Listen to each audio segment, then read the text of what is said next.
Hisashiburi janeka. This is Tim Ferriss. This is the Tim Ferriss Show. This episode is brought to you by HipDial. HipDial is how I do conference calls. Anytime you need more than two people on the phone, you give out a phone number, no PIN required, and you will get a text message when people join. So you don't have to sit around staring at the ceiling, watching paint dry or otherwise. It's great. So go to hipdial.com/Tim. That will get you a free month. You can play around with it. It is awesome. It is carefree. It removes some of the headache from your life. Give it a shot. This episode is with my friend Chase Jarvis. Chase is a professional photographer and the CEO of CreativeLive.com, which I'm also an advisor to. He is the youngest person to ever be named a Hasselblad Master, Nikon Master, and ASMP Master. Since opening his own studio, Chase has photographed for Volvo, Nike, Apple, Microsoft, REA, Honda, Subaru, Lady Gaga, Red Bull, the list goes on and on. He is very famous for a hyperkinetic style. He was one of the first people to use octocopters, and he emphasizes lifestyle, sports, and portraiture. Really made his name with a lot of very high stakes skiing, alpine photography. Creative Live, his company, is an online learning platform that broadcasts live classes to an international audience. They have more than 2 million students in 200 countries. If you can imagine sort of PBS on steroids, you have these live classes with masters of all sorts of disciplines, including photography, creativelive.com. You can check it out. I've done a class there as well. You can watch for free. It's high def. They have many different cameras, dollies, etc. And then if you want access to the classes later, you have to pay. That's how it works. That's the business model. You could call it a freemium pricing model. And it's pretty rad. So check it out. The company has headquarters in Seattle and San Francisco. I've been on there, like I mentioned. Pulitzer Prize winning photographers have been on there. Top entrepreneurs of all sorts, including people like Reid Hoffman from Greylock, who's considered the Oracle of Silicon Valley. And that's it about Creative Live. But the story of Chase, the story of the development of his art. And not only that, but bridging the gap, crossing the chasm from artist to entrepreneur to very fast scaling a successful startup is a fascinating one, and I hope you enjoy it. Optimal minimal. At this altitude, I can run flat out for a half mile before my hands start shaking. Can I answer your personal question? Now would seem an appropriate time. What if I did the opposite? I'm a cybernetic organism, living tissue over a metal endoskeleton.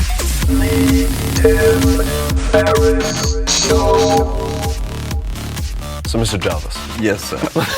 The tables have been turned. They have been. I'll cross my legs like you've crossed yours. Yeah, I'm not sure what to do. This is a new scenario for you people who can't actually see what we're doing. This is an experiment with the Tim Ferriss podcast, also brought to you in moving pictures.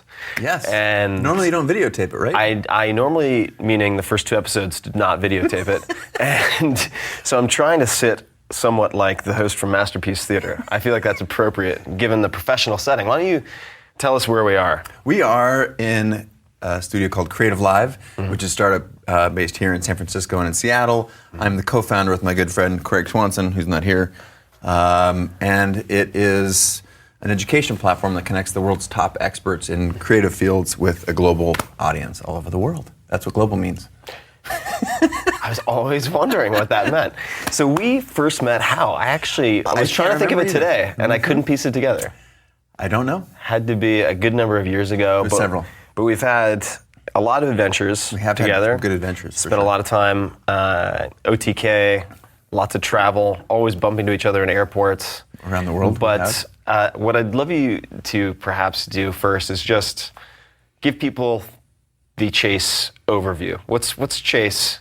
Who is Chase Jarvis? Just a little bit of background, because I can obviously pontificate, but I want to give people an intro. I'll give you an opportunity to pontificate later. No, I was born, and I'm just kidding. I have spent my whole life as an artist. The career as a photographer is really the only career I've ever had until co-founding Creative Live with Craig about 3 years ago now, 3 years and change, in a little grimy warehouse in South Seattle. We launched, I think it was in April actually, and to rapid growth and success. And then about a year later, we nailed some venture funding, and we just closed our Series B, and now there's about 100 people that are employed here in Creative Live. And so there's this transition from myself as photographer, artist, traveling all over the world shooting for the top brands, and there was I sort of scratched my own itch because when I bailed on medical school and dropped out of a PhD in philosophy to pursue my dream of becoming a photographer, and there was nowhere to get any damn good education. There was no. I didn't want to go back to school, and then didn't want to. That it was a very closed world 10 years ago. There's not a lot of access to information, and I said, man, if I'm ever in a position to change this sucks. Yeah. I want to change it. And so by collaborating with my friend Craig, some 10 years later, we did exactly that. And so it's working. Shazam. So I'm glad you started with the artist bit because I want to delve into that. The first few guests we've had have ranged from sort of investors to chess competitors. Oh wow! People are going to be so disappointed with this. So I was hoping we could really lower their expectations by having you on this time. Good. It was a homeless guy. He's not doing but the real fact well. that you went from being an artist and getting to that point, I want to delve into a little bit because obviously getting to the point where you're doing shoots with huge brands and flying octocopters before that was a thing and so on and so forth, you don't just jump into that as your first gig. I have to assume. For sure. But moving from that to really ending up in more of a management position, I want to talk about kind of how that's felt. Did you just call me manager? You're a middle manager, really, is when it comes down to it. You've seen Dilbert, right? Perfect, yes. yeah. Oh, I love pointy-haired bosses. Yeah. I had that little part in Office Space. That was me. Given how professional I want to keep this, I also want you to start sort of gestating on a question, which is related to a concept I'm going to borrow. It's from Aisha Tyler, and it's called self-inflicted wounds. So at the end of our talk, I want you to think of some ridiculous story, could be laughable, catastrophic. Oftentimes, it could be involving alcohol, something where you've just made a complete ass of yourself. And I know you have a pretty good I've got a selection long list. to go I just through. went. I got a whole memory bank full of that. My RAM is full. So photography. Yes. How did you first get into photography, and how did you get to your first? What was your first paying gig? My first paying gig was. Well, let's backtrack. So sure. how did you get into photography? I'm going to try and sort of relate the artist mentality to whatever audience is watching, because I feel like the artist mentality is actually, if we take one step back, it's a creative mentality, and I also believe that creativity is the new literacy. Yeah. So that creativity, like a lot of the investments you do, highly creative, your approach to them, what the founders are making of those companies. So whether you're taking pictures, building a business, managing a hedge fund, there's a ton of creativity involved, and so art is sort of but a subset of creativity. Yeah. And I think that's a theme that's going to continue. I'm forecasting the future of our conversation today. That's a theme that I'm going to continue. You're already time traveling. Yes. I'm some more of that. I'm going to continue to bring us back to that because I think that's a really important core. My personal experience growing up, I was a very creative kid.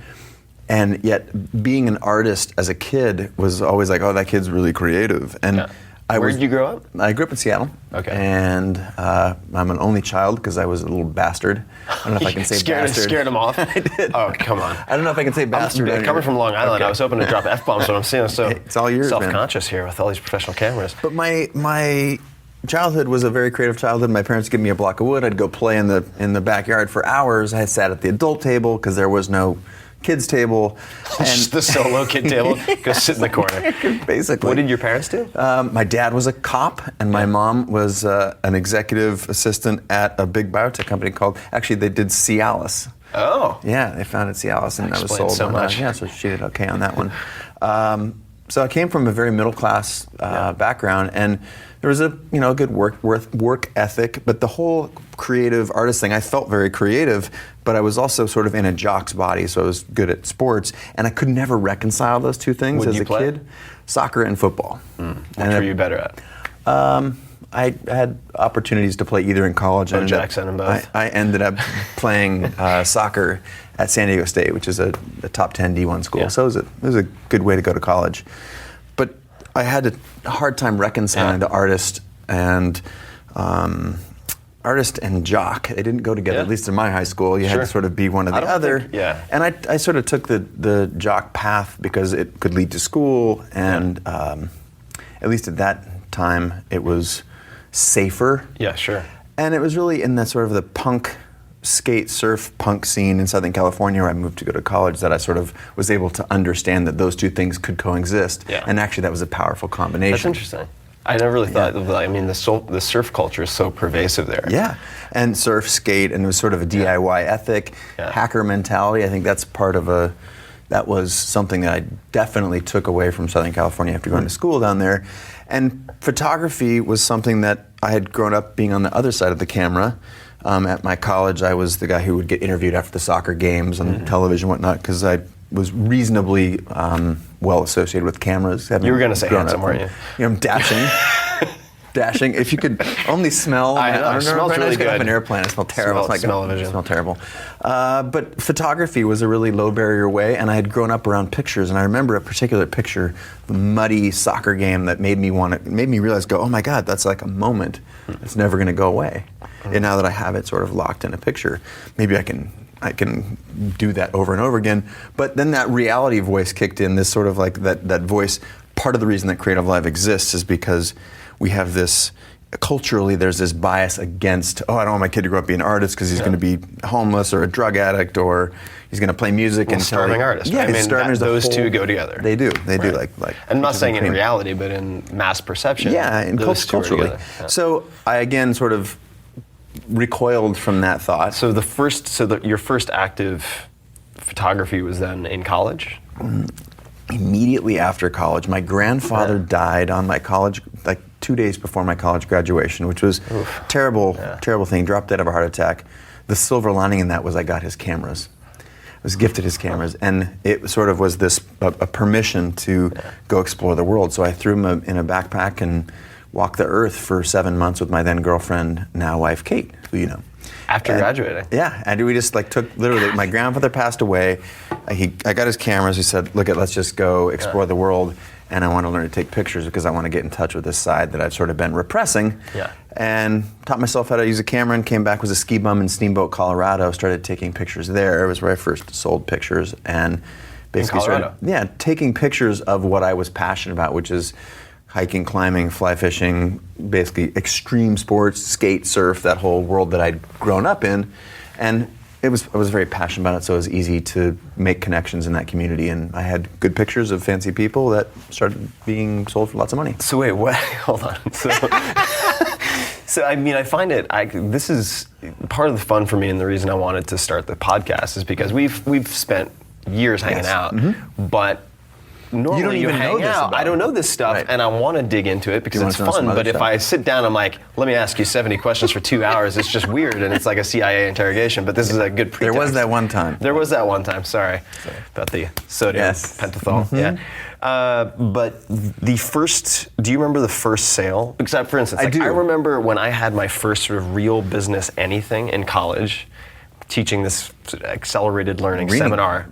Yeah. And I felt like richer than I'd ever felt in my life because I was making $8 an hour in the college library, guest library. So tell me about like your first sale or few sales. How did those come about? The first sale came about because I grew up skiing and snowboarding, was very familiar with the subject. I got into with the good crowd, had photographs of people on next year's equipment because I knew the people, the manufacturers and the reps and all that stuff.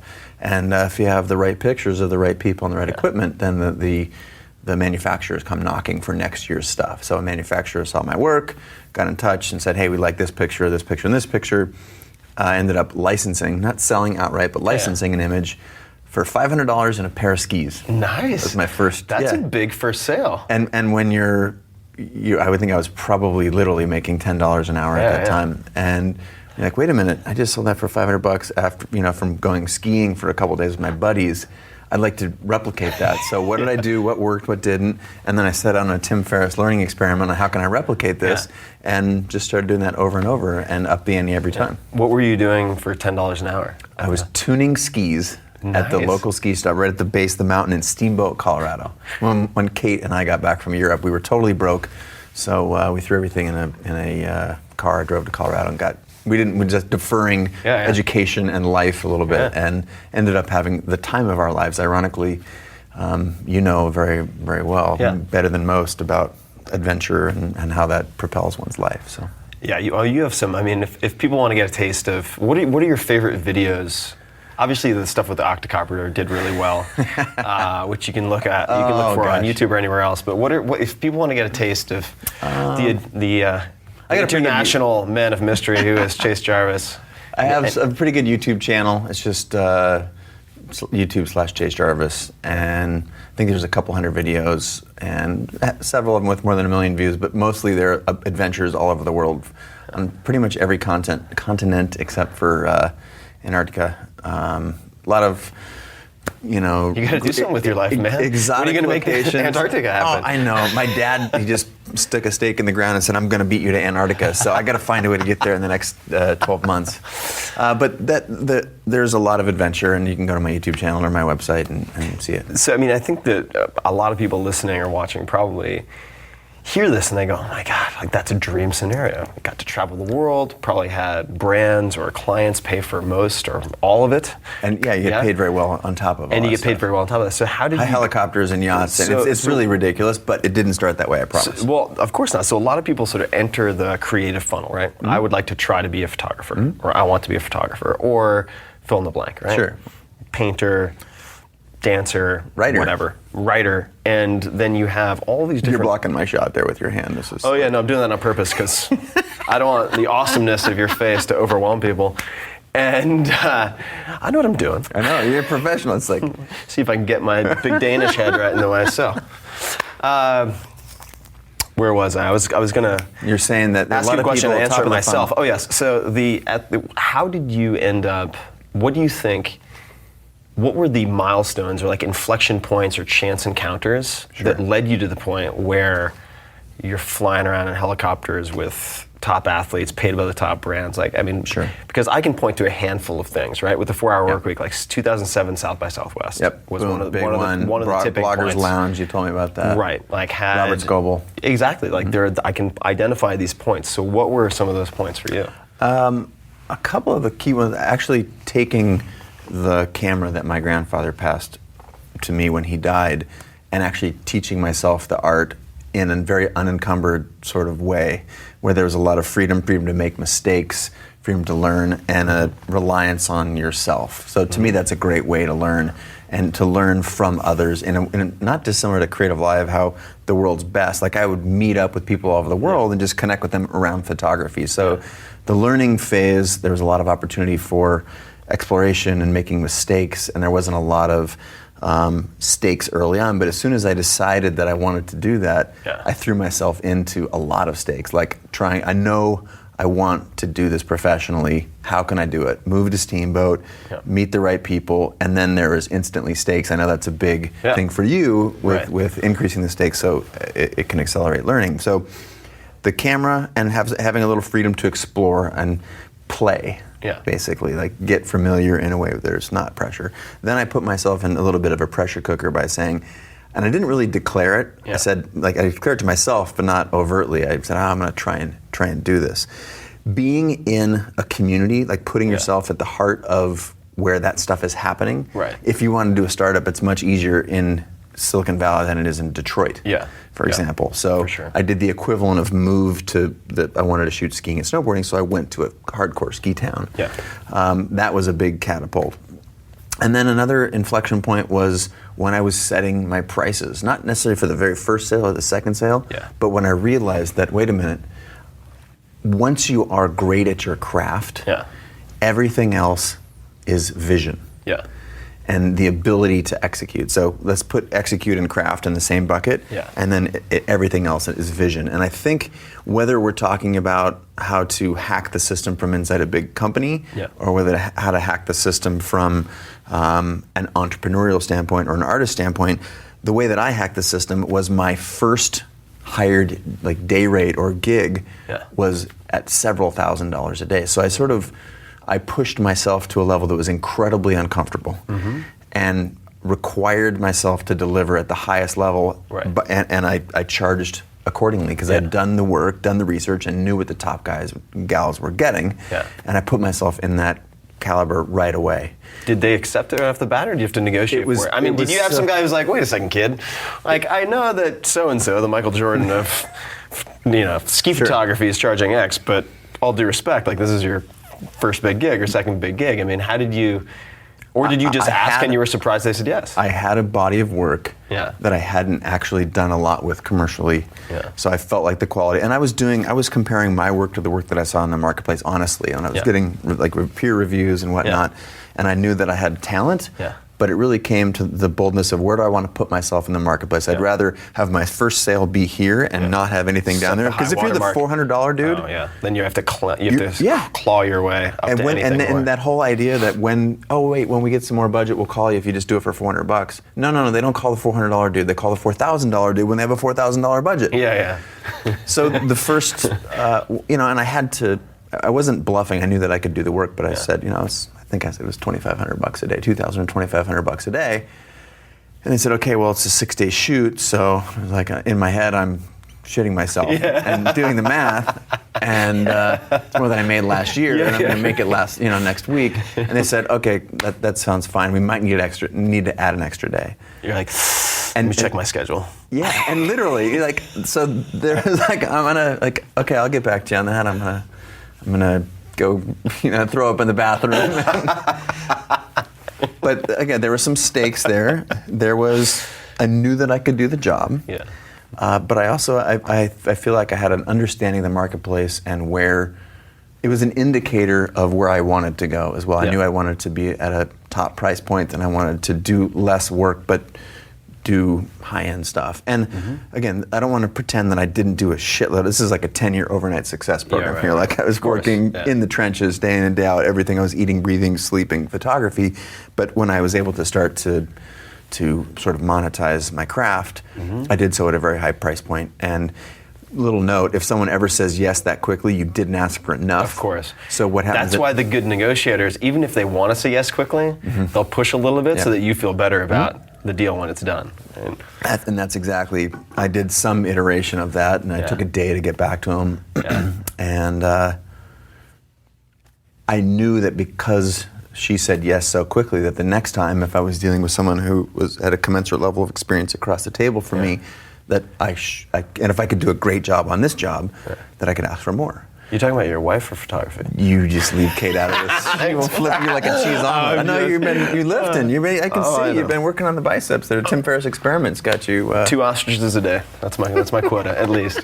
I love Kate. That's I why. do. Oh yeah, I just spoke with her. Amazing woman. You're a very lucky guy. I think that there's a way to extrapolate that to every profession. Yeah. Like how negotiating, and we've talked to Ramit about this a lot. yeah. Ramit is like he's the man for negotiating, right? And he actually came on my podcast, Chase Jarvis Live, and talked a lot about this. But that's sort of prizing yourself, and that is a learned thing. Totally learned. That's totally the learned. thing. I think it's such a huge misconception because I always see so much resistance to negotiating. It's like, no. You memorize a couple of lines, try them out, and you're going to want to puke in the bathroom, like you said, and then you get through it and you'll be like, whew, okay, I'm kind of smelly now, but that was pretty awesome. Didn't get an extra 50%, got an extra 20%, and it's just role-playing and rehearsal. It is. And It is practicing and showing up and letting be sweaty, but putting yourself. And I think I don't have to tell you or your listeners that they are familiar with your work. Like, put yourself in some low or not too serious stakes and negotiate against. Go to the state fair or something. Sure. Go to the Alameda fair that they have every a couple of weeks, and negotiate for stuff that you don't actually really want all a hell of a lot. And don't be a jerk about it, but it's like buy some low stakes stuff. It also helps with, I think, some confidence. You repeat that thing, you get a little more confidence. And in a weird way, it also helped me understand the seriousness of the work, not in that the photography of skiers and snowboarders or skateboarders or surfers was serious, but in that the people that are on the other end of this transaction, they are betting their ass on me. If that doesn't turn out, they are fired. They're done. Yeah, because, and it started off small, but then as the budgets got to be, 50,000, 100,000, $500,000, some big productions, the people that are betting on if it goes sideways, they're done. Yeah. And you don't in photo and video, you don't really get too many. You can't be a dick because word gets around pretty quickly that you're not pleasant to work with, and you can't blow it because people are making big bets. Well, I would imagine at that level too, they're probably only a half a dozen to a dozen people they're considering. Yeah, I mean, it's a small community. Oh yeah, super tight. So what are the most consistent mistakes that you see? We can stick with, I think, because you know the photography community so well, and you've interacted with so many photographers. This can, I'm sure, be extrapolated to creatives in general, which is pretty much everyone. Right, and that's unless the you're point a that I was trying to cyborg, make. unless you're like Bishop from Aliens, you have to be creative in some fashion. Yes. What are the most common mistakes that you see, or just like the repetitive problems that you see? So there's a handful, and I think it does apply, like you just prefaced, across every discipline.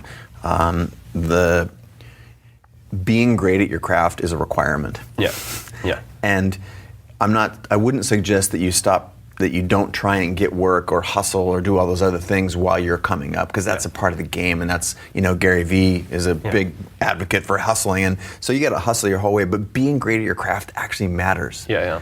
And having like the camera is like an extension of my arm, and you think about it, I've used the pro golf analogy. I don't know why I'm not crazy about golf, but those guys and women have to stand up on the tee and hit the ball down the middle, because that's what they're paid to do. It doesn't matter if it's raining, sunny, windy, if there's 10 people watching or 10 million, they're paid to hit the ball down the middle. And as an artist, you're paid to make, and as an entrepreneur, you're paid to deliver the ROI to the shareholders, and as a wrestler, you're paid to win, or whatever your thing is, you have to be great at your craft in order to, I think, achieve. So there's this 10,000 hours, hardcore.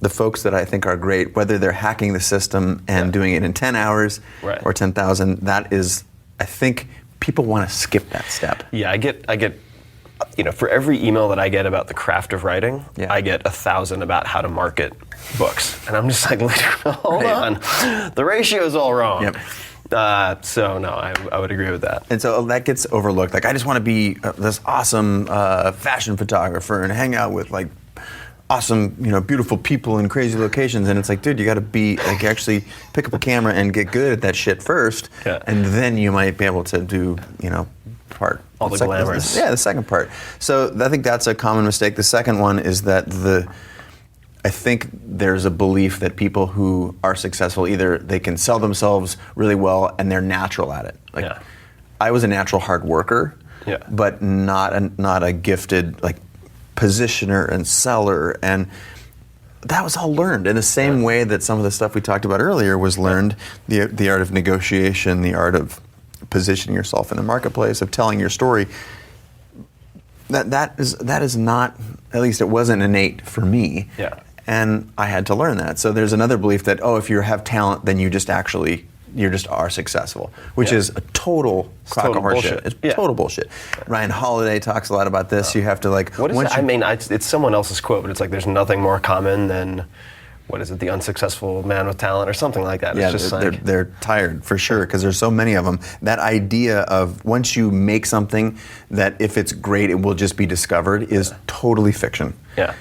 The people that I know that are successful, as soon as it's done, the making part, then it's about packaging. And frankly, the narrative, like being a good storyteller, is mission critical to having your idea, project, plan, work, vision, company, whatever, spread. So being able to tell a good story is another thing that people overlook. So being great at your craft, actually working hard to sell and position, the art of storytelling as a mechanism to get your stuff out there. Those are huge things, both of which either people want to skip, or where people think that I don't have that gift, therefore I can't do it. Right. Or that guy's a jackass because he's not a real talent.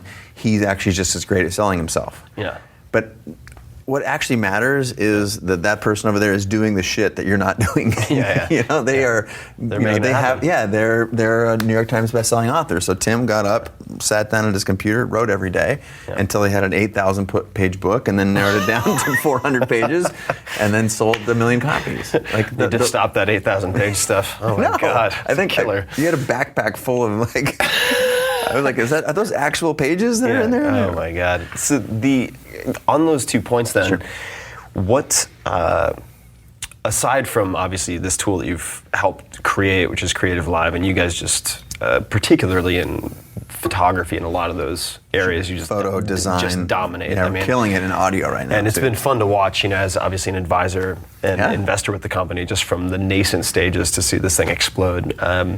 It's been really fun. But aside from that tool, obviously, which Sure. exists now, what books, resources helped you become better at photography, Sure. and then also helped you get better at positioning, storytelling? Sure. Wow.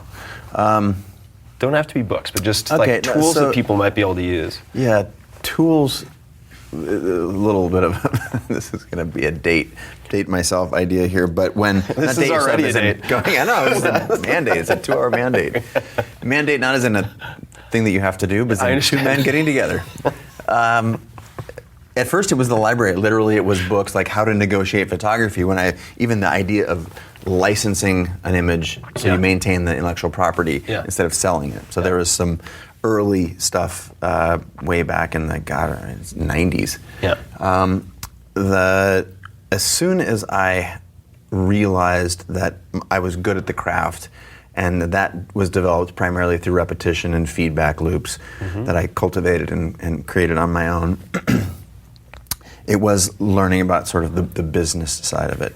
And I think there's a weird, you have to know your industry for sure. That's very, very beneficial. But all the big hacks, the leaps, the sort of the leapfrog things that I did in my career came from outside my industry. So Okay. instead of learning from other photographers, well, I have a huge respect for the Yeah. masters that have, paved the way before me, but I took a lot of cues from Andy Warhol and Jean-Michel Basquiat and Robert Rauschenberg, the artists in New York in the 60s, 70s, 50s, 60s, 70s, because they were sort of, again, they were hackers. They were Yeah, finding out how to hack the system, and they were making art about making art. And they were sort of reinventing the game while they were playing it. Right. And I was always motivated to try and apply that to my work.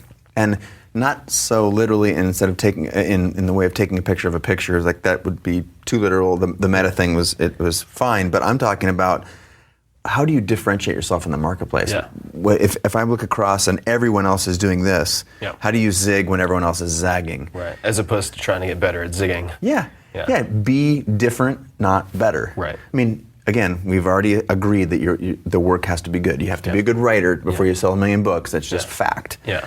At least a decent writer. Yeah. And so the same is true in the way that I approached it. And I learned that basically from those artists in the 50s, 60s, 70s in New York. So I've read a lot of artist biographies of people who have actually led amazing lives, done amazing things. And what you find out. Warhol, what were the names again? Jean-Michel Basquiat, he took sort of graffiti off the street and brought it into the gallery. Robert Rauschenberg, large-scale guy, crazy mixed media. They were just people that were hacking the art scene in that era in New York. And they applied non-traditional techniques to getting noticed, to making art, they were zigging when everyone else is zagging, basically. The way that I zigged when everyone else was zagging in photography was I chronicled my exploits of learning my craft. And smart. it was 10 years before it was cool to be transparent, and I was actually sort of vilified for sharing trade secrets. So I would go out and try something, and it was before YouTube. I was Traitor making, to the guild. Yeah, literally. And I was like, well, I sort of saw the future that information was going to be free, and you couldn't keep secrets, and the art industry in general, photography specifically, was very closed. Yeah. So the way I approached it was like, well, here's how I'm going to be different. I'm going to share everything. Yeah. And in doing so, made a couple of haters, but slowly there was a rather large audience that would show up to not literally to the shoots, but to the behind the scenes. There's no such thing as behind the scenes videos. Like before YouTube, it was Google Video. Yeah. And Yahoo Video, or just these terrible, terrible things. But I had no idea what I was doing. I just knew that if more people were looking at my work, and if I could come across as someone that did good work and had a sort of a passion for life and what it is they're doing, that's a contagious sort of infectious thing. And that was generally the life that I was living. So I figured, I'll just point a camera at me. Yeah. And ultimately that was responsible for sort of a increased trajectory in my career, because then you're like, have you heard this guy who's sharing all, in a fancy Nike shoots and stupid little local shoots, the full gamut. And in doing so, you've already referenced a couple of videos on my YouTube channel. Yeah. In doing so, created a large following, and it was in large part that following which helped unlock so many other things for me. Yeah. Because as you know, we've seen even the last, let's call it 5 years, people are now, like, as artists, we no longer require permission from anyone to share our work at scale. Yeah. You know, we don't have to, there's no more gatekeepers. The gallerist and the magazine and my personal social following and the blog that I write at Chase Jarvis is larger than a lot of the media companies outlets that hire me. Right. And so when that sort of transformed, that became an added value and a key differentiator. So again, what started off by sharing my experiences ultimately hacked the system, and that hacking the system gave me a lot of opportunity. Now, to go back to your question, like what books, what tools, I was literally just sort of analyzing pop culture. The business books, like 4-Hour Workweek was really inspirational. It was a long time ago, because you're about 110 years old now, right? It was one of your first. Yeah, I've been taking all the 275 pills a day. Keeps my skin very supple. Yes, you look great.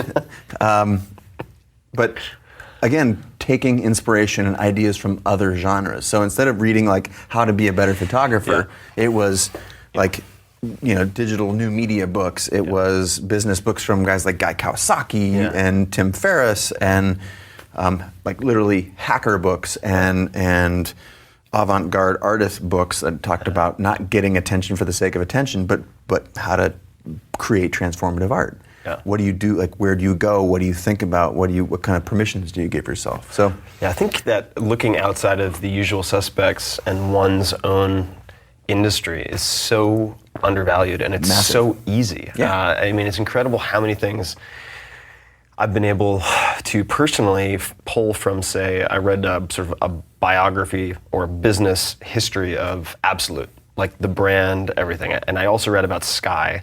And I don't really drink either, but I was so fascinated by how in a crowded market, these two mega successes had been produced. Similarly, a single SKU companies really fascinate me. Like, they're more than one now, but like Red Bull. How do you license something from a company in Thailand and turn it into a multi-billion-dollar company that now is becoming a media production behemoth? So, as an example, I was the first photographer within the USA to license images to Red Bull. Oh, no kidding. Yeah. That's cool. There was a couple Austrians that had very thick accents. How far back was this? This was 90s. Yeah, it's not that long ago, all things considered. To have a multi-billion-dollar brand now, but it was the 90s, and it was at Squaw Valley, and there was a guy who had this Red Bull outfit, Red Bull jersey, and I happened to have great photographs of him. It was like a qualifier for one of the early X Games. And these guys approached me and said, we see you taking pictures of this guy. He's my God. And he ended up being... That was like pretty Arnold. Good. That was very Arnie. Yeah. California. Yeah. He literally gave me his card, and I had great pictures, and so I started licensing stuff. And it was I was like, there's this brand, and it wasn't available anywhere in the U.S. Yeah. And so lo and behold, I ended up doing a lot of work for those guys through their cultural stuff with hip hop, and I've shot large swaths of the top breakdancers in the world for them, some of the best graffiti artists. I didn't know that. Yeah, I became obsessed with their BC1 breakdancing competition back in the day. Lords of the Floor was the first one they did, and that was a gathering of a group of breakdancers that'll never be weren't ever together before then and will never be together since, and I've got some pretty amazing photographs. So, but that's an example of. No one was actually interested in licensing images to a company that no one had ever heard of. Yeah. But going outside your industry, I'm not just looking for Outside Magazine and REI. I'm looking like, wow, here's this like Austrian beverage company that has this crazy history. And then I start to see it in the U.S. And so grabbing sort of those coattails and grabbing at threads that no one else was sensing, it was helpful for There were two books that I found. we just leaned together and did that at the same time. Should we do that one more time? I thought we were going to like Lady and the Tramp for a moment. That was very romantic. I got a little palpitation, but neither of us have shaved. It's too much. So the two books that really helped me, or continue to help me to think of being different, good and different, right? Sure, yeah. Let's just take it's necessary but not sufficient. Yes. There are two that are on the older side and one that's relatively new.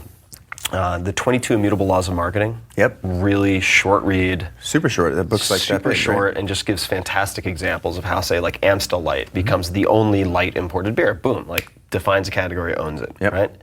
And the second, Blue Ocean Strategy. Oh yeah. Really interesting Fantastic. book. And then the third, which is a little tech-centric, but I think there's still a lot to be gained from it, is Business Model Generation. Don't know that one. It's a list of, it's a compilation of different business and revenue models. Just a list? Just like 100 different profiles of companies with different models. Wow. Whether it's distribution, manufacturing, customer segmentation, and there are 2 or 3 pages in that book that are checklists that allow you to go through and identify opportunities that you might not have seen or even thought of up to that point. Because it's like you can take the same product and sell it higher market, right? You can take the same product, sell it lower market. You can take the same product and distribute it differently, right? Going Sure. direct versus through retail versus distributors, whatever. And those 3 I've found really, really helpful for brainstorming. What are the... Oh gosh, so I want to talk more about books. I haven't really dropped any real books. I know, it's like freaking bleeding a stone here. I know. I'm having this weird...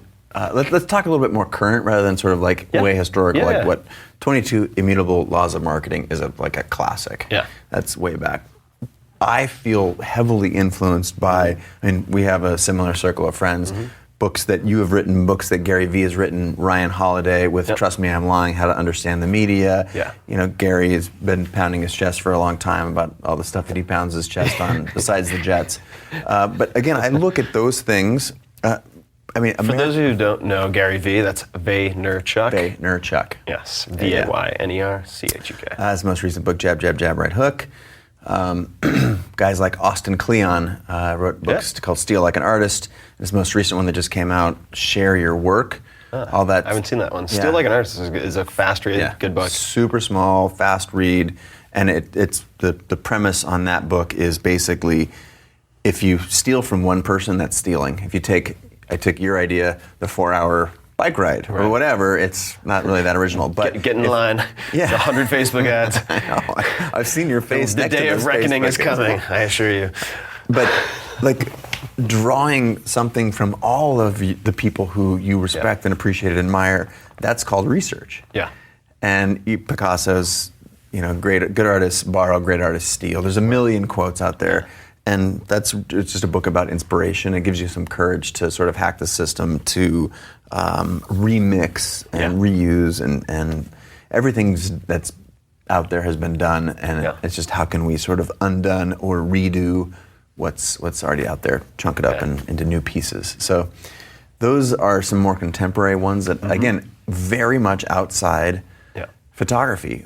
I feel like I've nailed my craft, and reading books in photography, I do that for pleasure. I respect and admire Leibovitz and Mapplethorpe and there's a dozen greats, but my inspiration comes from outside. So a lot of artist biographies and whatnot too. So how about Charlie's new book? Can we talk about that for a second? Or I just hijacked that. You go back to your thing. We can. We'll come back to it. Okay. I'm curious to know what was your favorite day last week and why? My favorite day last week, I was in Miami photographing Serena Williams for the upcoming Wilson campaign. I got to shoot Serena, Roger Federer. That's cool. Vika Azarenka. So Serena could kick my ass, right? I mean, she looks like she could totally decapitate me. You're just like, you're no done. chance. Yeah, done. I don't have a bad thing to say about any of those. They're like 5 or 10 of the people that I shot of the top 20 tennis players, not just now, but ever in the history of tennis. Yeah. Federer, just like legendary. The guy speaks 5 languages, just like looks like a GQ model. He's like Thomas Crown, but never good at tennis. Never been injured, never opted out of a match before due to injury. And he has 300 matches more than anyone. Like these super athletes, basically. And just get to spend legitimate, real time with these people on the court and make great pictures of them that they've never had made before. So that was a great day last week. Does sound like a good day. It was a good day. But I will say that I'm, like, to change it to Creative Live for a second, I am more enamored and more fired up on the power of creativity to change the world more than ever before. I'm spending a huge and complete inordinate amount of time learning from basically the people that are in the startup world. I've learned a lot from you. I'm doing some angel investing, but focused very, very specifically on the creative space, and it's a really interesting. Do you know Mark Echo? Yeah. Echo Clothing. Yeah. So Mark's a friend. Well, he did a guest post on my blog. Oh, that's right. We had, when he launched his book, right? Yeah, he's a good guy. What Mark thinks about startups is something that I just hopped on his coattails. That these companies they're called founders, but the companies aren't found. Yeah. They're made. They're created. Right. And so this idea of creatives and artists discovering or unlocking or creating the next sort of product, whatever it is, whether it's the next Facebook, Instagram, we could list any number of companies like that. To me, this vision of creator, artist, making things, and these things being businesses, nonprofits. That's a beautiful picture of the future, I think, and that's one of the reasons I'm out there advocating for creativity. So my shoot with Serena and Roger Federer and Azarenka is actually very related to having an authentic understanding of what it takes to make and be and do, build businesses and shoot ad campaigns. They're not all that dissimilar. No, I don't think they are at all. And in a way, I think it's really exciting to see the return of the polymath. Mm-hmm. So you used to, back in the day, you had people like Benjamin Franklin or fill in the blank who would be like amateur scientists and politicians and printers, and they would have these 5 or 6 different buckets of activities, and they could become world-class at each of them. Yep. And then we moved into this period, which was pretty extended, of the hyper-specialist. Right? And it's like, all right, no, you're not going to make the radio, you're going to screw this one screw. That's the factory mentality, which is sadly the same mechanism that our education system is based on. Yeah. What is a factory good at? It's making a bunch of things that are the same. Yeah. Right? No, exactly. You're good at one thing, you're good at screwing the screw in, and that's what you do, and out pops the radio at the end, and it started with a bunch of raw material, and then you got the radio, but schools shouldn't be like that because people aren't like that, and the goal is not to turn out a bunch of people that people don't learn at the same rate, the same stuff. Soapbox. No, it's true, and it's like it's a bullshit system to be honest. And then you have it's also just a societal norm, right? And I think they're intertwined. So you have, let's say, I think it's Isaac Asimov, the science fiction writer, said specialization is for insects. And like any man should be able to like captain a ship and gut a pig and like there's a long list. It's pretty awesome, but it's great to see with Kickstarter and Indiegogo and YouTube and blogs, much of which is free, right? You can certainly use WordPress. Right. I do. Thank you, Matt. And I do too. Thank you, Automatic. Yeah, thanks over there.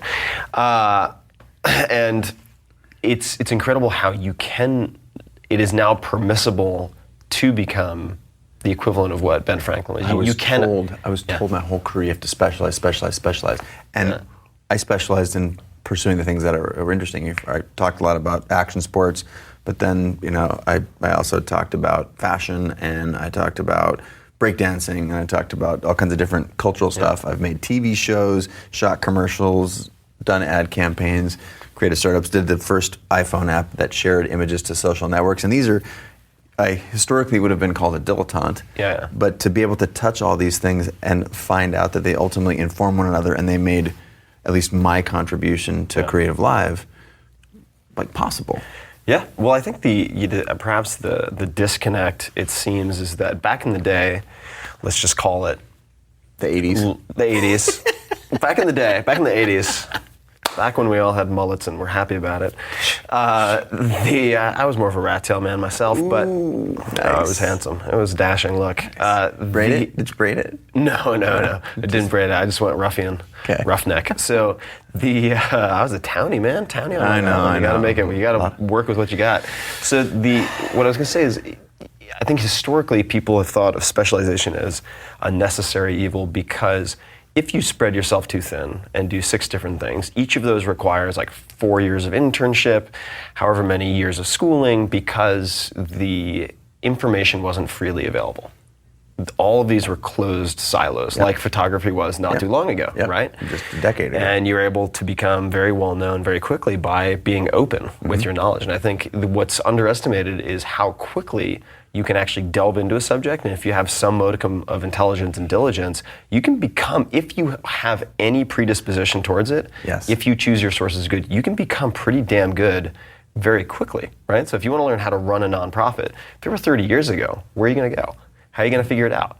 Now, it's like, oh, you can do a live Facebook Q&A with Scott Harrison. Scott Harrison, or the CEO of Donors Choose. Yeah, exactly. And so I think that it's possible that the dilettante or jack of all trades is rise up. In some ways, it's an outdated notion if people take advantage of the tools that are at their disposal. Yeah. And you have been instrumental in unlocking that for a lot of people. I think that is one of my gifts, or passions and gifts, is to be able to learn quickly. Yeah. Wasn't necessarily a gift that I was born with, but just threw myself into something and not afraid to make some mistakes. I think those three things help. But like that, you're doing a great job. Nice job, man. Thank you. But like literally unlocking it. I appreciate that. It is a sentiment that, again, I am continually sort of bombarded with people asking questions about how to. I end up being more of a career counselor, and I think you probably do too. Happens a lot, yeah. And it's following your passions, and you can't always. Steve Jobs said it. You can't connect the dots looking forward. Yeah. You can only connect them looking backwards. And now, again, knowing that my career as an artist, and then developing the iPhone app, Best Camera, which allowed me to see scalable technology, get millions of users really quickly, and like, oh my God, it took me 5 years to build an audience of 1 million people, and then I did it in 5 weeks. Yeah. And then all of that feeds into Creative Live, and those are very disparate things. So, how did you navigate the transition from, for lack of a better term, like solopreneur, right? Mm-hmm. You're a diehard, talented creator who's hustled, made it happen, figured out a niche, making pretty good money, to building out a company and delegating, not getting into all the micro bits yourself, because I think it seems to me that one of the biggest challenges that people face, and I face, quite frankly, in a lot of ways, is working on the business, not in the business. And obviously you still have your time to do your creative work, which I think is very unique, because a lot of people are like, I used to be in the trenches, it was fun to code, but now I'm a management guy. That's just the way it goes. But you've managed to actually do both. Yeah. So how did you navigate that? What decisions did you make? What epiphanies did you have? I mean, maybe you could just talk about that a bit. Sure. I think intention plays a really big role in all of the scenarios you just sort of carved out in ad hoc. You're like, I did this and this and this. I was just waving my hands and it was good. Fucking you made some good noises. Brain vomiting on you. Yeah. You made some good noises. You grunted a little bit. It was good. I inferred what you're saying. But intention, like I feel like it's it's a little bit of a fantasy life. What do you want to do? And it doesn't matter what you've heard. This is not possible. You can't be both of this and of this, or you can't. You can't work 4 hours and get to travel the world and live like the new rich. Yeah. In Tim Ferriss parlance. My version of that was, I want to be able to make my living making things. Yeah. And then I realized that artists as individuals were not that scalable. Yeah. Right? Dr. Dre made more from beats selling his headphone company than he did from his music. Yeah, sure. In a year, just boom. Yeah. And so when I was thinking about an artist and making things, I always want to continue to make things, but you start to look at making and creating as not just the thing of pushing the shutter or saying action or directing the commercial or whatever, and making something that maybe is more scalable or following your passion. So being able to and that was, again, something I was told was not possible. Yeah. And so it's really looking to inspiration, to aspiring to the work that other people have done before you, and thinking, oh my God, I thought it was not possible. Now I see this is possible. Go back to Bo Jackson playing football and baseball. No one had ever done that before. It's like, that's mind blowing. And why not? These are the best athletes in the world. Of course, they're probably good at a lot of things. Yeah. And you talk about the birth or the rebirth of the polymath. Yeah. That was inspirational to me, and it helped me unlock a lot of that stuff. And I did so very intentionally. So what does a life look like where I get to do this and this and this? Mm-hmm. If you just sort of walk in the woods, you're likely to just bump into some trees. Yeah. If you sort of have a plan. Well said. Yeah, sort of sophisticated podcast you've got here too. I know. Well, the best and brightest. All right. And his third and final guest was Chase Jarvis, and then the podcast was pulled. Go figure. But a life that has some sort of intention, and without being a militant planner, because that's not my. I think I have a nice balance of. I know where I want to go and set some goals, and I'm plenty of failure built in there. Yeah. But I think intention is a really overlooked thing. Like you have to decide where you want to go if you want to get there. So. Now, how did that affect what you said no to, like the before and after? So you decide this is what I want. Oh, wow. What did you start saying no to? What did you start? Things that didn't ladder up to the things that I wanted to do. Okay. And there's not always a direct, like, if I want to be a rock climbing photographer, then I should say no to climbing trees. Yeah. Because there's still climbing involved, so that might help my climbing skills. That's a terrible analogy, but you get like there's a connection there, right? Yeah. And it's not always like, oh, I only take rock climbing gigs, or.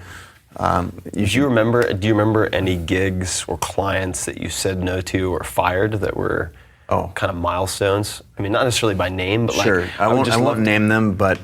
Two things, or maybe three takeaways, and I'll see if I can remember them. Sometimes when I say three things, I can only remember two. It's all right. Like later. You can just sub it in later. Okay, cool. So, one is saying no has a strong effect on the person who's trying to buy something from you, hire something.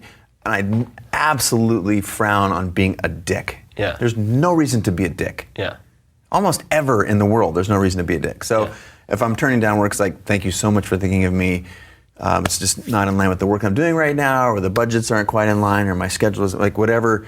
You know, make a relationship, be cordial. Mm-hmm. But there's this beautiful thing of if you are able to say no, usually for a budgetary reason, when they get more money, if you've turned them down before, they remember that you were that prize that they couldn't get. Yeah. And when they do have more money, they are more likely to call you back if they liked your work. Yeah. So being able to say no, mean it. Yeah. It's a little bit of a luxury too. So this is not like day one of photography, start saying no to everybody. Yeah. Like you got to hustle. But once you sort of are able to be choosy and think on principle, is this going to move my goals forward? Yeah. Saying no will often make them come back. See, I already forgot thing two and thing three. Wow, we didn't even get to two. Oh my God. Let me try. So any particular clients you've fired, maybe that you had plenty of those. And again, trying to be cordial. And if the scope changes, if the Dear John. Yeah, there's a lot of your role in my life has been made redundant. It is to steal Pareto's law. Yeah. You know, at the end of every year. And I think this can be said for a lot of customers or client relationships, that you make 80% of your money from 20% of your clients. So start looking at what did that 20% look like, and how can you find more people or more customers or more X like that. And when someone is a pain in the ass, when they call and they're a pain in the ass, or the last job they were a pain in the ass, you basically fire them not in the middle of that job, because you wouldn't want to harm your reputation. You do a kick-ass job, you finish all the way through, and then the next time they call, you are miraculously busy forever. Indefinitely busy, and you can control that with with price. Like, it's just my prices have got out of hand because there's a high demand, and like, well, what are they? And then you drop, and like, oh God. Then sometimes they'll say, okay, well, we can. You know, and then if you put a price tag out there that was totally absurd, then you might be willing to take a couple of gut punches to make that. But so understanding where your bread is buttered and what clients are ones that you enjoy working for. Again, keeping in mind that all of these things should ladder up to the big goals that we were talking about earlier. What do you want to do? Where do you want to go? Or do you want to just walk in the woods? That's two or three. I don't want to walk in the woods because, as you said, I just walk into trees. Bump into trees. So, what are some of your goals currently? I have huge aspirations. Personal or otherwise? I'll go straight to Creative Live. I have huge aspirations to Creative Live. And we've already educated millions of people in every country around the world. And the hope is that by creating free education, that we can make the world a more creative and better place. Just so happens that there's a great business model behind it, which is a freemium one that anyone in the world can watch for free while the content is being created live, and if you want to own a copy. I'm smirking just because I have to cut in, because I Please remember do.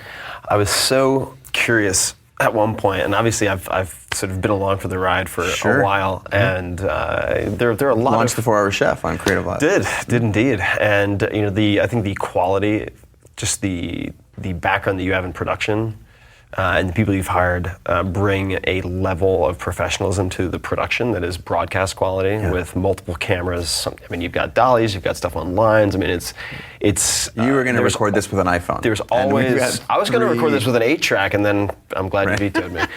But I think that there's always a market for quality. Yeah. Like I was just talking to some entrepreneurs today. I'm digressing for a second. I was talking to some entrepreneurs today, and they're like, "All right, we're going to compete on price against Company X." And I'm like, if Company X has a lot of money or simply doesn't know how to do math properly and they want to bleed you, they can compete on price and they can hurt you for a long time.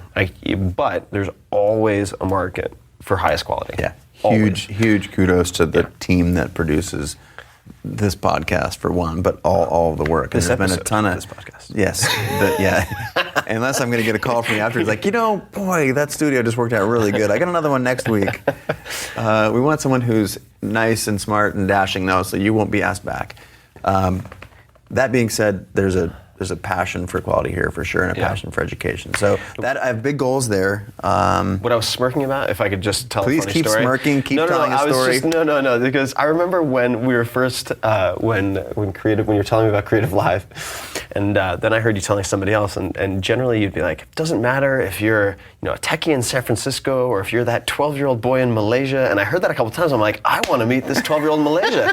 He is a go-getter. That man is on it. I've said a couple times in a row recently, whether you're in Nebraska or Nairobi, and I don't know where that I came like the from. alliteration. I like how about that. it? Sorry. So, but it's true, right? And I think, just explain the model briefly, because a lot of people haven't exposure to it. Sure, we bring world-class people in photography, filmmaking, design, any sort of the arts, audio, engineering, music, the maker movement, crafting. Business too. Entrepreneurship. Startup Week. Sure, Guy Kawasaki, Reid Hoffman, yourself. There's Lewis Howes, Ramit Sethi. There's all kinds of really great courses, and we bring those people on and film, like you said, in super high quality HD, usually between 4 and 8 cameras, and broadcast live while we're making this workshop. So instead of a TED Talk that's like 15 or 18 minutes, this is 1, 2, or 3 days with that same quality person. So you go really deep on something. Yeah. And if you tune in while it's live, it's completely free. Yeah. Anyone can watch it. And if you do decide that you want to own the thing and watch it over and over obsessively, like people do with your Tim Ferriss show, then you have to buy it. Yeah. And so for the people that don't have the ability don't have money, they can get all of the same benefits. If you do have money and you prefer convenience, you just press buy. Yeah. And so it's a beautiful business model that cultivates creativity, access, community, some of our sort of key values. So it's working too. It is working. It's working. What is so on the personal side? Yep. What are some of your goals, priorities, resolutions? Charlie's book. Let's get back to that. Oh yeah. Play. Sure. Play. Is it called Play It Away? Play your anxiety. Play your anxiety away or something. Yeah. Now, I don't necessarily suffer from anxiety. Play it away. Play it away. Of the classic, like I'm gonna seize up when I get on camera, but I keep a lot of balls in the air. I've got a brain that's whizzing at 3 a.m, and the idea of taking care of yourself and finding a way to play. Yeah. Charlie's example is the home run derby. This is Charlie Hone. Charlie Hone. Hoehn. Oh Thank my! you. This is a refill. Wow. Do you get this on the random show? I'm gonna have to switch to Switch to that? Ginger and Jack. Looks pretty good. Good one. How about it, huh? So that's a big Ginger and Jack with no rocks. But the idea of introducing play, because we work very, very hard at Creative Live and as a creative professional, long hours, a lot of stuff, a lot of balls in the air, and we've got investors. There's your ass is on the line, so to speak, and just taking 30 minutes or an hour to try and find some way to play, to be active in a day, is just incredibly helpful for me. So kudos to Charlie, wherever you are out there. What have you been doing? So what have you built in? Horseshoes. There's a horseshoe park nice. by my house up in the Green Lake area of Seattle. Randomly, and it's lit, so you can like have a really intense work session, and then after work or at midnight, you can go throw horseshoes. You go like do the meth heads come and congregate and they try to catch the horseshoes, or what happened? No, horseshoe, but it's a totally random thing. Like I'm not like a big horseshoe guy.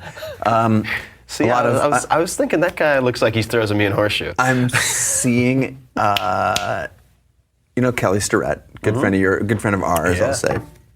He recommended Dave Werner, who is basically an athletic trainer, former Navy SEAL in Seattle, and I've got terrible shoulders. I had a couple of blowouts from football and soccer, and so I've had reconstructive surgery, and they've never really quite been the same. Yeah. So, but Kelly from his knowledge base and Dave Werner up in Seattle, they have amazing approach to sort of physical therapy, and they're badasses. They're like mobility experts, and so I'm working from the ground up on rebuilding the small muscles in my shoulder instead of just doing the big stuff, and so that I can surf again, because surfing was a big passion of mine for a long time, and I can't really paddle out. Yeah. You got me the swimming, the swimming video you sent to me. The total immersion? Yeah, total immersion. Yeah. But my shoulders have been so bad. So I'm being really physically active, going to see those guys, Dave, at least twice a week, sometimes three times a week, so that I can enable some of these passions of mine, like surfing. Cool. You should get some sissus, quadrangularis, for your shoulders. Yes? Yes. We can talk about that. Please. Really helpful for knees and shoulders. Isn't that guy who rolled the boulder up the hill? That's Sisyphus. I'm just kidding. That would be great. All laugh all the time here on the Tim Ferriss podcast. I could have my line of supplements that are all named after like Greek tragedies. That'd be wow. If people didn't think I was pompous already, that would really do it. That's that Princeton in you, my friend. I know, comes out. You take the kid out of Princeton, but you can't take the mullet off the Princeton Long Islander. kid. I don't know. Sorry, mixing up my metaphors. Cool, man. I mean, at this point, obviously, you've done a lot. We've done a lot too today. We have done a lot today. I'm going to, won't keep you too much longer. Dude, but I'm happy. I always say consider all Speaking of happy. What's that? I wanted to ask you. Speaking of happy. What do you feel have become your top priorities in feeling happy or fulfilled? Like, what are the things, as you become wiser, that you've learned to prize more or prize less? Health. Yeah. Having a Jim Morrison type career where you explode at 28 in a fiery ball is not cool. Yeah. The Kurt Cobains, the artists that have, we all know that Magic, 28 or 29, whatever that evil year is, that's taken so many amazing artists from us, but that's not cool. Health and longevity and being able to enjoy it is like fundamental, and until it's taken away, you don't actually. Until you have a couple of surgeries, you break yourself a little bit, and that's not to say I'm encouraging people to push themselves athletically, whatever. I'm not saying don't get hurt, but one's health and being active is incredibly valuable. Yeah. And I feel like an old person saying this next one, which is sleep. I have lived on 4 to 6 hours sleep for the last 10 years. Yeah. And I go really hard, and then I will like nosedive for 18 hours. This is why you can only remember one thing on your list of 3. I know, there you go. And I've found a sort of a new passion for sleep. I can't ever, not never, but I rarely get the 8, 9, 10. Yeah. But if I get 7, 8, I have a completely different experience. So what of have life. you shifted? I mean, has it been simply a matter of scheduling? Like, how are you making It's an intention. decisions? Like, should I go out and have one more cocktail with my buddies? Yeah. Or I'm going to be more fresh if I go to sleep. Eat some and get Yoplait, up. watch Golden Girls, and call it a night. That's right. Boom. High five. I'm out. No, but so just prioritizing sleep. Yeah. And Definitely. The third one is meditation. Meditation. Oh yes, we haven't talked about this in a while. You were on it for a good bit, and you said you fell off the wagon. I fell off the wagon, but yeah, you were one of 2 people that I credit with finally kind of kicking me in the ass to take it seriously. It has really been specifically a game changer. TM, so Transcendental Meditation for those who don't know, or trademark. Yeah. But it's, I have my issues with almost every form of meditation. There are pros and cons. We talked about them before, but tell me about your meditation practice. And my meditation practice is not perfect, and none are. Yeah. I just sit down between 15 and 20 minutes twice a day. Sometimes I only get one time a day. Yeah. Sometimes those are a little compressed, or they don't, shit happens, or you're on an airplane and the captain comes on and pulls you out of it, or whatever. But I make a conscious effort to just observe my thoughts and practice TM in the morning and the evening before dinner. And it has made, it's sort of the analogy that I can, most simply put here on your show is, it's when you're in the zone, say playing sports or playing music, and things just seem effortless. Yeah. It's called the flow state. Stephen Kotler's new book, which is a good book, The Rise of Superman. Check that out. A little plug for his book about creativity and flow states.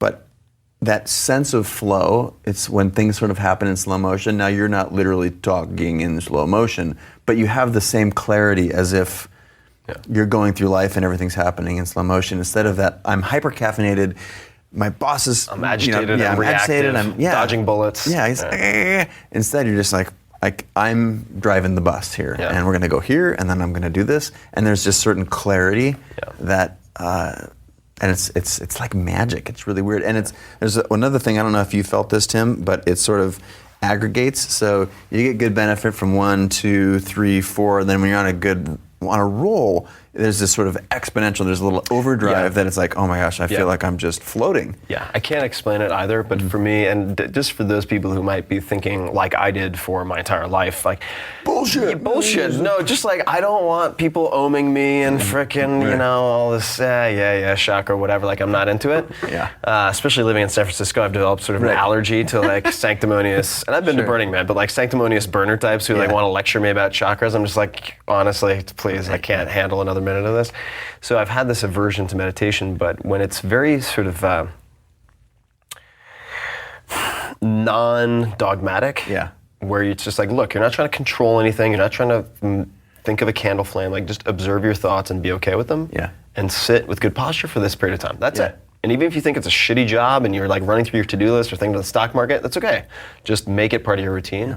And what I found was, and some people well-known people who do TM, I mean, it's like Paul McCartney, Ariana Huffington, David Lynch. I'm blanking on his name for some reason, but Bridgewater Capital, largest hedge fund in, if not the world, the United States, Russell Simmons, $100 billion plus. Ray Dalio, that's it. Russell Simmons.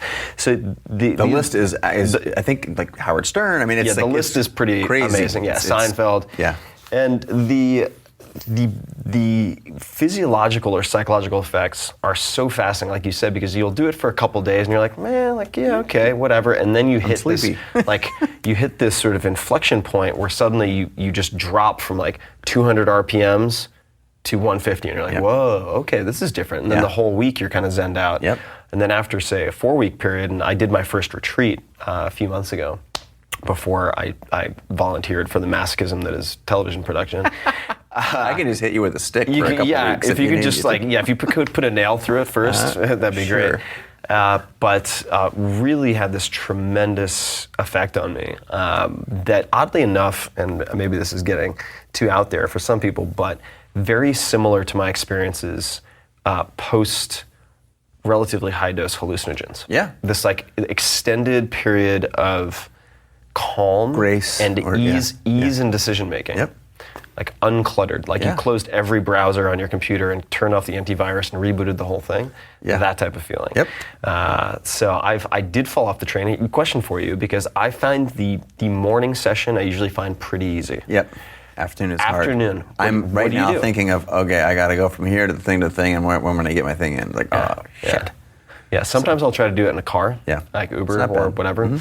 But when do you typically do it in the afternoon? Curious. I try and do it before dinner sometime. Okay. Between work and dinner. We're entrepreneurs. We work. It's tough. Crazy long hours. So I'll take it whenever I can get it.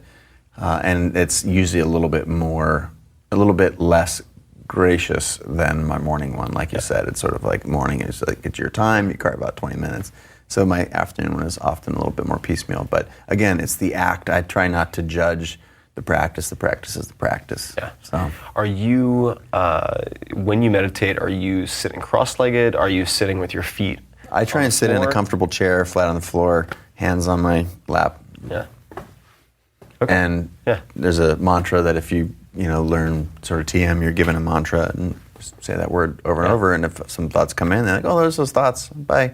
And they go away and you just keep doing it over again. And then sometimes like, oh my God, that was 25 minutes. Yeah. And sometimes it's like, oh my God, that was 1 minute. It felt like a week. And again, but just not judging that. And it's without, continuing to talk about it because now it's getting weird because we're talking about it so much. Yeah. But it's just it's a powerful tool that is so simple. I'm just mind melding while you're talking right now. It's great. You're meditating. You're staring up at I haven't been listening to you for the listening people. 20 minutes. I've not been. Tim is staring into space right now. He's not paying attention to us. Okay, so let's. That is, I think, a huge takeaway for people. It doesn't have to be TM. It could be Vipassana. It could be just anything. Sure. Building in a pause, which is like a warm bath for your brain, even if it's 10 minutes a day, so that you're not in a reactive mode. It's really a game changer. And physiologically, it had a lot of effects for me as well. Oh yeah. So like when my cortisol level dropped, I was able to lose body fat more easily in my abdomen, for instance. Really, I became very sensitive to alcohol and caffeine. So I dropped it, but they dropped them both significantly, not because I was getting judgmental about it, because I was oversensitized to it. I'd grown immune to the effects, so I could have like 6 cups of coffee a day and be like, and then did TM for 4 or 5 weeks, and it was like I had 1 cup, and I'm like, wow. I didn't realize what my baseline was. So just maybe to makes you a cheap date too, by the way. I've always been a cheap date. So for those people who might be wondering, well, Chase, you started back in this period when YouTube wasn't even YouTube, and you had this opportunity to be the first to be transparent, and I could never do that because now it's too crowded, and now the world is different. If you were starting over, knowing what you know now, as a photographer, we'll just use that as an example. Sure. How would you think about going about it? I mean, what would your process look like? I would go straight to, I think, again, assuming you get good at your craft, and you get good at your craft through imitation and practice and hacking the system, taking it from 10,000 hours down to 4 or whatever the system is, but let's just take it for granted that you're good at your craft. In the process of developing skills at the craft, I feel like the answers are actually in here. Yeah. And as what it is that we're all trying to do as entrepreneurs and or artists, I think, not all of us, I don't want to speak for everyone, but I think there's one of the differentiating characteristics, the zig instead of the zag, the how do you stand out in a loud, noisy world, is the answers are in here, and trying to take pictures that no one else in the world can take, and trying to make things that no one else in the world can make, because you're the product of a unique sort of life and trajectory. Yeah. I've said earlier in the podcast that everything is sort of a remix, but what is your version of the remix? And so, say I have a relationship with a bunch of celebrities, so I might be able to get a photograph of them in a way that no one else could, because they were on my couch playing PlayStation or something in a way that you're not going to see that person. So that's a terrible example. We've got a lot of terrible examples in this here, but the point is like thinking about like what's the unique mojo that I bring, and how can I try and amplify that? Amplify your strengths rather than sort of fix your weaknesses. Outsource. Or you could take, something that came to mind is if you're not perhaps the best person at capturing something visually, but you're a good storyteller, you have your visual art, and then you have an incredible narrative to go with it. Absolutely. And when I go into art galleries, and this is not my particular, I don't have the budget for it, but it's also, I'm more of a classical type guy. But if you walk into, say, the Gagosian galleries in New York, and you'll see stuff on the wall, $10 million, you can't figure out what it is, but you read the plaque next to it, and you're like, that's a damn good story. And Yeah, you're like, I see how they are selling these things. The narrative plays in, and also that there is a narrative, and that it's a compelling one. I think both those things are true for anything that you're sort of positioning or selling or creating. I want to know the backstory. I feel that's sort of it's an underappreciated art to be able to tell a good story. To be and that's another weird background thing on me is I was in a PhD program in philosophy of art. So I learned how to talk really critically about art. Yeah. And then you think of the learned skill of being able to talk about why I shot it like this, and people, that is a part of their experience when they have hired me as an artist in the past. So there's a value add there that being able to tell a story and talk about what it is that you're making is valuable. So rewind a little bit to go back, what would you do? I would focus on doing things that I know that I'm passionate about, that I can do differently or better or more uniquely based on what's in here, not necessarily what's out there. Yeah. Got to learn from out here and imitate and hack and steal and all those things that we do, but then as soon as you can, start applying it to very personal sort of vulnerability. Brene Brown is going to be on my show on April 9th. Daring Greatly. We're dropping a lot of good books now. And I remembered Mark Echo's book is How to Sell You Without Selling Out. Sell Yourself Without Selling Out. These are other good titles. But sort of vulnerability, what is a place that you can come from that when you're vulnerable, you're actually showing strength? Yeah, I remember, I think it was Neil Gaiman, one of my favorite writers, or maybe even someone else, but it's like when you're writing and you start to feel really uncomfortable, that's when you know you're starting to get it right. Yep. And I'd imagine that applies to photography, applies to everything. And I feel it with Creative Live. And the stakes start getting high, and you're like, wow, this is going to be a big deal. That means you're now you're like poking some hot spots. So awesome. I think that's an important takeaway. I know there are probably others. That's solid, man. No, I'd say we'll have everything in the show notes for people to check out. Obviously, creativelive.com. And maybe we could just close on one of my favorite quotes. It's actually also a commencement speech that everybody should check out by Neil Gaiman. I was going to reference it earlier. Make good art. Make good art. Cat exploded. Make good art. Got divorced. Wife ran away with the pool boy. Make good art. Make good art. That is the bedrock.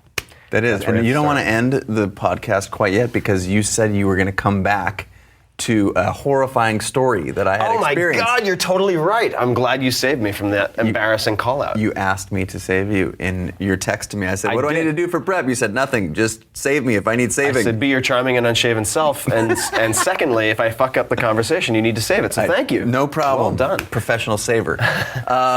Catastrophic self-inflicted injury. Yeah, let's hear it. It doesn't have to be catastrophic. Self-inflicted injuries. So I'm sort of young. I don't remember quite the exact age. I'm at a wedding. Yeah. Okay. I'm my what is it called? I'm an only child, so I'm just kind of cruising, looking for some other, maybe let's say I'm 10, looking for some other 10-year-old girl to dance with or something, just cruising the wedding in my little tuxedo. And there's this commotion over the dance floor. I'm probably like misering the cake or something.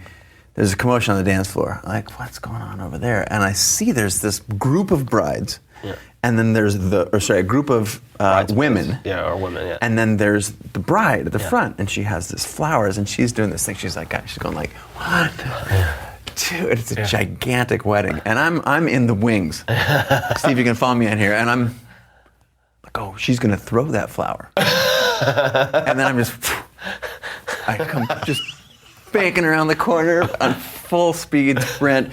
Sure enough, she throws the flowers end over end. Just see this in slow motion, just da da da da da da da. Full laid out swan dive, grab the flowers in front of 50 outstretched arms, pull it in, come sliding to a stop on the dance floor, hand in the air with the bouquet. Fucking silence. 250 people and she had to do it again. Oh, nice. It was retake. That is amazing. It was so terrible. I think that's like the essence of Chase right there. Oh, that's right. Record scratch. Oh. But there's so many. I had lots of embarrassing moments with that. I like being 10. Maybe I was 8. I don't know if that's too old to know. I should have known what was going on, or I have no idea what age I was. But no, you were just overflowing with amazing Pele-like soccer ability. Didn't know what to do with that at a wedding, I think. There you go. We'll have a round 2, man. We'll have more stories. Thank you. And thank you for coming on the show. Yeah, pleasure. Until next time. I will pimp it. I'll share it far and wide as much as I can. Ciao. Bye, everybody. Ciao. Thanks for staying late. Arigatou gozaimasu. Arigatou gozaimasu.